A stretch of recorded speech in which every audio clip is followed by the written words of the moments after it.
Jo vaig tornar llavors a la nau i manava als meus homes que s'embarcaren també i amollaren els cables de popa. Ells, al moment, van pujar i van seure al costat dels escàlems, ben ordenats.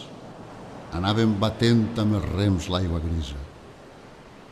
Un poc més tard, el vaixell de proa blavosa va rebre un bon company que inflava les veles, un vent favorable, do de Circe la ben arrissada, deessa que parla com els mortals. I després d'endreçar els ormeigs que calia, tots vàrem seure en la nau i entre el vent i el pilot la guiaven. Jo llavors, amb el cor angoixat, vaig parlar als meus homes. No han de saber, amics meus, només un o dos de nosaltres, les prediccions que Circe va fer-me deessa gloriosa. Jo us les diré, i o bé morirem a pesar de saber-ho, o ens salvarem de la mort escapant-nos potser de la parca. En primer lloc ens exhorta a evitar les sirenes que embruixen amb les cançons i la veu i amb les prades d'herbeta florida. Només a mi em permet escoltar-les i haureu d'amarrar-me fort amb cordes i nucs perquè jo em quede allí sense moure'm, dret en la base del pal, amb les cordes lligades a l'arbre. I si llavors us dic d'amollar-me, per molt que us suplique, m'heu d'estrènyer encara més fort i amb més cordes encara. Punt per punt, vaig anar explicant cada cosa als meus homes, mentre la sòlida nau s'acostava corrent cap a l'illa de les Sirenes, perquè l'empenyia un vent favorable.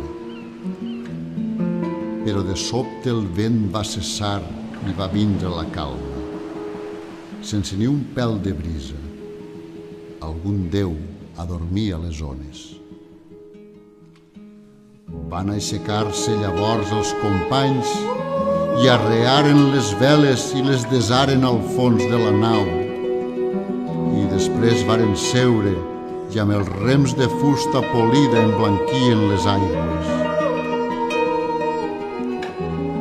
Jo, amb el bronze esmolat, vaig tallar un gran rotllo de cera fent-ne trossets i després els pastava amb les mans poderoses.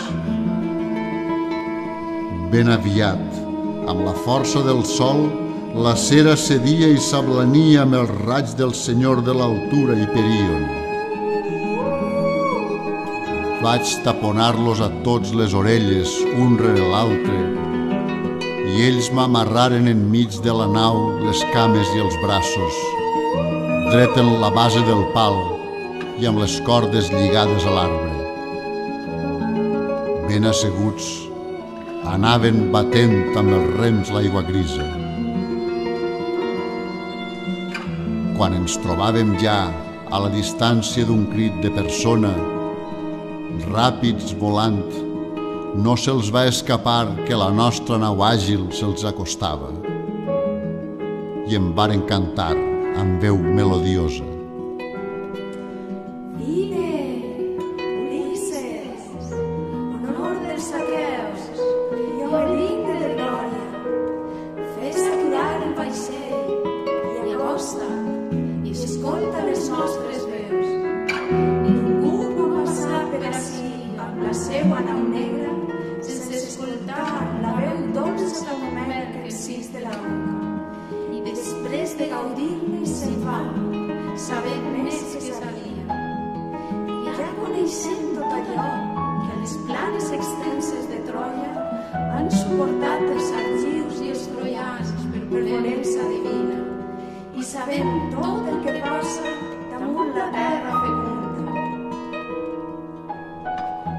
Van dir això amb bellíssima veu i el meu cor desitjava tant escoltar-les que vaig ordenar als companys que em soltaren fent-los senyals amb les celles.